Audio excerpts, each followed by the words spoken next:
I've talked a lot in the past about the concept of hype and how it can snowball into this giant machine that creates unrealistic expectations for any piece of media to live up to. More specifically, I've suggested that you shouldn't have an expectation of how something will play out because you give yourself a greater chance of disappointment. Though if something ends up living up to your hype, you'll be satisfied. If something goes as far to exceed your hype, well, I'm gonna try my best to contain my hype, but I'm calling my shot right now. If this game isn't a contender for Game of the Year by the end of 2017, I'll be genuinely surprised. Going against everything I just said, I had high expectations. I thought this game was going to be a new frontier for open world games, a fresh adventure to embark on that wouldn't quite feel like anything before it. A bold, unique, state-of-the-art, get to the point, Dinobots, strong, hot, fiery protagonists, dialogue, melee mastery, mad bow skills, Commander Zavala. What the fuck is this? Did I mention Dinobots? Phew, okay, I can't contain it. The floodgates of D-Mod's Dama praise are running wild and free like a majestic broadhead charging into battle. I plan to fully gush about this game's story, so I'll be giving a generous spoiler warning in the middle of the video beforehand. Starting off with the game mechanically, the first thing I love is the incredible depth of combat. I've rarely experienced a game that offers so many varied approaches to combat and makes them all work wonderfully. You have access to an impressive arsenal of weapons ranging from quick draw bows to elemental ones, bombastic slingshots, traps to damage or tie down your foes, or even heavy weapons you can obtain by knocking them off machines themselves, allowing you to give them the gunfire version of stop hitting yourself, and that's to name a few. A large factor that can assist in deciding between all these tools are the 3 skill trees that are available to you from the get-go to help frame the way you play. You can dive into the stealth tree for more advantageous abilities from the shadows, head into direct combat with the talents of a warrior, or make sure you're well prepared before the fight even begins with the forager tree. You're rewarded skill points for leveling up and completing missions, so where and how fast you build yourself up is left completely in your hands, just as the many weapons to choose from and the ways to handle combat are. You would assume that with so many different types of damage from blunt to elemental to varying levels of terror for removing machine parts to baiting traps and tying down so many different skills there would be some dominant playstyle, but there isn't. No matter how you mix and match, every single one of the aforementioned takes on combat works as well as the rest, and it's up to you to decide how you take on each encounter. Much of this is dictated by what type of enemy you face, because an unquestionable strength of this game is the enemy variety. Boasting over 20 different types of machine-based enemies with various strengths and weaknesses, the game rewards you for altering your playstyle to fit the situation. For example, one of the game's toughest challenges is the Rock Breaker. It can go underground where it's invulnerable and ambush you for enormous damage. This discourages a ballsy playstyle on foot and instead forces you to plan out your next move wisely. You could take a high position point and use a rope caster to bait it into a trap where it'll be locked in place above ground. Even so, the enemies are balanced to counter every approach as well, with the Rock Breaker having ranged rock throwing abilities to keep you from camping too statically. And this is a single type of fight. There's massive flying machines, large gators lurking in the depths that sink their teeth into you, and of course the monumental thunderjaws made in the image of a T-Rex. From the gigantic threats to the minuscule hazards, there's always a thrill of the hunt that gets your blood pumping to become victorious. I personally have 2 favorite combat styles, both well contrasted to one another. The first is a full-on stealth approach. In fact, I take every opportunity I can to open an engagement incognito, which isn't unreasonable. This game has one of the most forgiving stealth systems I've ever seen, and yet it still manages to be strangely satisfying. From the start, you're given an item called the Focus, which allows you to see not only the weaknesses of a given machine, but the path that it is set on. Using this information, you can move between the well-placed red patches of grass to keep yourself hidden and plan out your approach. Do you meander your way slowly through the area, taking out each enemy with a stealth strike? Do you wait for the right moment to open fire from an advantageous position? Or do you hack a machine to use as a decoy while you assault from another direction? That's right, as if having a vast array of weaponry and approaches to combat wasn't enough, you can override machines to turn the tide of battle or even use as a faster means of transportation around the world. One of the most awe-inspiring moments I witnessed in my time with the game was hacking one Thunderjaw and watching the 2 of them duke it out in a head-to-head battle. Things like this allow the player to have so much freedom in how they interact with the game, and it leads to legendary moments like these. Of course, everything of value is earned, and the override codes are no exception. To obtain them, you'll have to traverse the game's equivalent of dungeons known as Cauldrons. Stepping into the depths of the metal world, you get a peek into the production of the machines, take down those that would defend this process, and ultimately face a boss challenge in an open arena allowing for no stealth. There are indeed rare times where, for the purposes of challenge or narrative, that the game will force you to play a certain way, but that's fine with me because my second style of combat is what I affectionately refer to as bows blazing. That's as much a play on words as it is the literal truth. Elemental damage in this game is an invaluable resource for you to take advantage of. In a further step of complexity, you can augment each of your weapons with coils that increase certain stats. The starting bow when fully upgraded offers you simple yet weak arrows, stronger, more costly arrows, and fire arrows. When you add in handling coils to increase draw speed, fire coils to buff damage over time, and straight damage coils to strengthen your hardpoint shots, you get a semi-auto bow that you can use to light your foes ablaze and beat them down with damage as they burn to a crisp. Yet again, this is one variation. Later I use an elemental bow to inflict freeze on a Thunderjaw which slows the machine, but also also leaves it vulnerable to double damage received. And it let me whittle it down to scrap in less than 30 seconds, whereas these things were near impossible to defeat in the beginning of the game. You will be constantly challenged in Horizon Zero Dawn, and yet you'll be constantly rewarded for each challenge you successfully undertake, and it makes the game feel massively gratifying. There is one piece of the combat puzzle that doesn't quite fit for me, however, and that's human enemies. When you have enemies with various intricacies that make for some wild battles, it can be a real bore when you're faced with a horde of human enemies that operate like they would in any other game. They move around, take cover, try to shoot you, rinse and repeat. I don't necessarily hate this part of combat, but it's hard to argue that it's more engaging than taking on the extraordinary machines that the game offers. That's not to say that it doesn't make sense though. The world of Horizon Zero Dawn isn't solely centered around its machines, but rather how humanity interacts with these automatons. It really is a thing of wonder when the machines in this game feel more alive than your average gaming protagonist, and the humans of the game are just as fully realized. It's a treat to immerse yourself in how vibrant and alive the world feels. The way the tribes operate in the wilds within their settlement make them feel like true people with their own motivation. They have their own culture centered around their limited understanding of the world that leans on the uneducated end of the spectrum. But this is masterful storytelling, as it allows for the player to go from a primitive understanding of this world to one with eyes wide open. It seems simple, yet the world wouldn't be as engaging as it is if it weren't for the sheer beauty of it. I have a top-of-the-line PC, and yet somehow Sony and its partner studios keep managing to put out some of the most gorgeous games in existence. I'm certainly not someone who thinks graphics define the quality of a game, but I think it's fair to say that a stellar art direction and graphical design can enhance a game's quality, and that's exactly what the beautiful world here does. A minor yet potentially underappreciated feature is the UI customization. Horizon gives you full control of exactly what you want on your screen and when. While I'd love to never have anything covering up my screen, after years and years of gaming, it's all too habitual to rely on health bars, map markers, and the like. Horizon realizes this and gives you full reign of having what you want on the screen, and even gives you the option for it to appear dynamically. Using health bars as an example, you can set it to appear only when you're in combat. That way when you're exploring, it'll fade away and give you that all valuable eye candy real estate on the screen. You can do this for every bit of the UI, and I think it should be the gold standard in games moving forward. I've talked a lot in vague terms about the charm of the world's design and its inhabitants making the game feel lifelike, and yet I've hardly even mentioned the raw interactions you have with these folk. Before I talk about its positives, I can't go on without mentioning the one true immersion breaker this game has. There are times where the lip sync in this game goes straight up potato.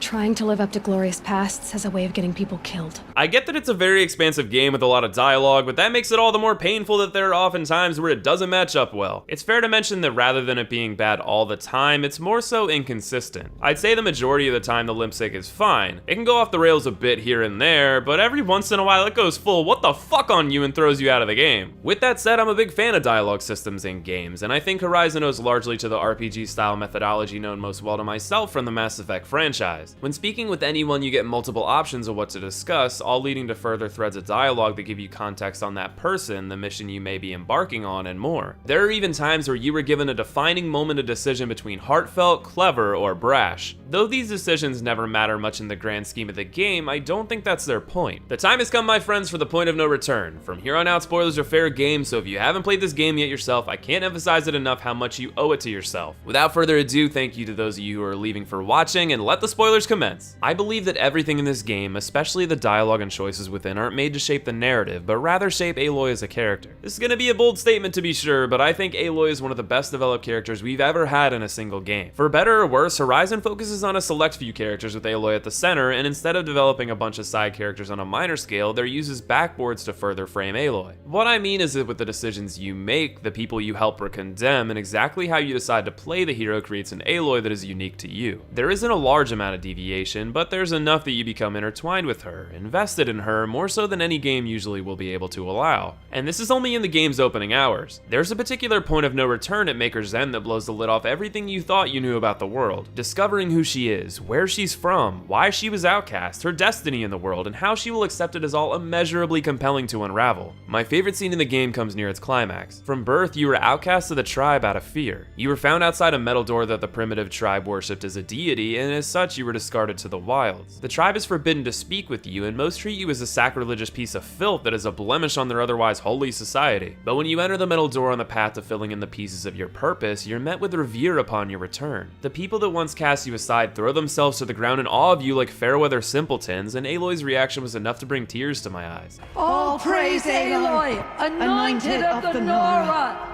All praise Aloy, anointed of the Nora! Up! All praise Aloy, anointed of the Nora! First you shun me, now this? I will not be worshipped. I'm not your anointed. I don't belong to you. There's a whole world beyond your borders, whole tribes of people just as good as you. And it is all in danger. It's a world worth fighting for. In every ounce of her words, you can feel the pain she endured in isolation all her life, and can't help but admire someone who would turn away the worship of people she once sought to fit in with. There are many more moments to cement her as one of gaming's finest protagonists, but they're best experienced for yourself, so let's take a turn for the villainy. As much as it's easy to love Aloy, it's hard to resist hating the game's antagonist, Helis. Well, I guess it's fair to say the game has a few antagonists, but we'll get there. Helis is like Dark Solaire. You know how that grossly incandescent gentleman wanted to find his own sun? Well, this loon thinks he was chosen by the sun and must act out its will, which happens to be savagely gutting the one man you loved in your years of exile and throwing you to the wolves in a moment not unlike the Clone Wars battle arena rather than fighting you himself because he's a pussy. He foolishly follows the sun, who is in reality an AI seeking to bring the world to extinction, and has this jolly grin on his face every step of this deception. It's more than enough to get your blood boiling. But while you can't blame an AI for following its devious directives and a man with the IQ of a brain-damaged sloth for their actions, you can build frustration against someone intelligent who actively chooses a dark path in pursuit of self-gain. Enter Silence, a man who has a constant beat on you via your focus, uses you as a tool to gain access to more knowledge with little regard for your safety, and even openly tells you of his layers of treachery to your face and has no shame or apology to offer. Much of this character is intentionally left mysterious, but one thing is for sure. This man has a hunger for knowledge that would rival a sumo wrestler's appetite, and he does not care what he has to do to satiate it. To speak of these characters and their connections is to speak of the narrative. I'm giving you one last warning because I'm about to give away the entire plot of the game, so back away now if you haven't already. I was blown away by the quality of the story in Horizon Zero Dawn. Rounding back to our expectations, from the little trailer footage that I watched beforehand, I expected a game with an interesting sandbox, great gameplay, and a promising introduction to a franchise that may one day grow into something special. I didn't think they'd pull off a successful narrative. And as I said, when your expectations are exceeded, boy is it rewarding. Horizon Zero Dawn tells one of my favorite tales I've ever experienced. From the beginning, it's a rather simple story. Aloy is an outcast and was raised by a kind man in the wilds. You stumble upon technology that expands your outlook on the world and sparks your curiosity to know where you came from. You spend years preparing yourself to outshine everyone in the tribe in a challenging ritual that will allow you to shirk your brand as an outcast and ask the highest matriarchs about your origins. In an unexpected turn, you're ambushed by a rogue tribe and the flames of relationships you just began to build are extinguished. The only lasting relationship you have with Ross is broken as well, with him sacrificing his life to save your own. With nothing left to lose and a tribe in disarray, the matriarchs tell you of your origin, finding you laying outside a metal door they know as the All-Mother, their deity. When you approach the door, it speaks to you and shows you an image of a woman who bears an uncanny resemblance to yourself, but the door is corrupted and will not allow access. In order to find out why your tribe was attacked, who this woman is, and all of your unanswered curiosities, you head out into the world beyond Mother's Heart with the sole lead of a man who also had a focus like your own. You come to find out the rogue group that attacked you is known as the Shadow Karja, a dangerous outlier tribe that has begun to worship a god known as Hades. By the order of Hades, they've begun resurrecting machines that can infect other machines to do their bidding. Heading far north on a tip from Olin, you head to Maker's End and fight an even more imposing resurrected machine, only to find out that these robots are remnants of an old society. Ted Faro led a corporation that provided robots to the military. He made facilities that can manufacture these robots on the fly, gave them the ability to override other units, and in case of emergencies consume biomass as fuel. A glitch in their system causes the machines to go rogue, and with their parameters unrestricted, they become sentient and override all units to their cause as they sweep the world, consuming all life, be it people, animal, or plants. This leaves the world with less than 18 months before Zero Day, the day where all life on Earth will be wiped from existence. But the woman you saw before, Elizabeth Sobek, comes up with a plan of rescue, Zero Dawn. As you continue to explore the ruins of the old world, you slowly uncover the depths of the plan. War generals told the populace of Zero Dawn, convincing them to offer themselves as sacrificial lambs in Operation Enduring Victory, a directive to hold the line long enough against the mechanical hordes for Zero Dawn to save humanity. Except humanity won't be saved. There is no possible way to generate the codes to stop the rogue machines in time. Zero Dawn is not a plan to save humanity, but rather to preserve it. In the months before Zero Day, the world's brightest scientists and engineers are gathered together to create a self-acting AI, Gaia. Gaia's directive will be to use the various components of her subsystems based on Greek gods for tasks such as terraforming the planet to become inhabitable, creating machines that can clean the atmosphere, the water, the planet itself, hold embryos in cryogenic stasis and incubate them when the time is right, and ultimately to allow humanity to have another chance. There are two especially notable subsystems known as Apollo and Hades. Apollo is the wealth of all human knowledge to this point, tucked away for the future society to learn of what came before and how not to repeat our mistakes. Hades, on the other hand, is a failsafe within Gaia that will activate if Gaia's efforts at terraforming are unsuccessful. Hades would wipe the slate clean effectively using the Pharaoh robots and allow Gaia to try again. After learning of this, you're able to get the Alpha Registry that will open the All-Mother door back in Mother's heart, though you end up being captured by Helis. In a show of defiance against the crazed man, you fend off a machine weaponless and are rescued at the last minute by Silence, who makes it abundantly clear he saves you because you're too valuable, not because he cares for you. Either way, you're lucky to be alive and set out for the All-Mother door. Inside, you find a cradle, one of the facilities where humans were incubated, but find that Apollo isn't functioning. However, you do find a message from Gaia herself. 19 years ago, Hades began to act on his own accord as the subsystems of Gaia began to break off in their own respective sentience. Gaia, knowing that she would be corrupted and that her successful revitalization of Earth would be wiped clean, chose to blow her central processing unit in a massive explosion that would take all of her subsystems with her. Before doing so, she used the DNA of Elizabeth Sobek to create a child. With this DNA, this child would be able to access all the old world bases of operations, and through learning the truth could rebuild Gaia and continue the work of her predecessor.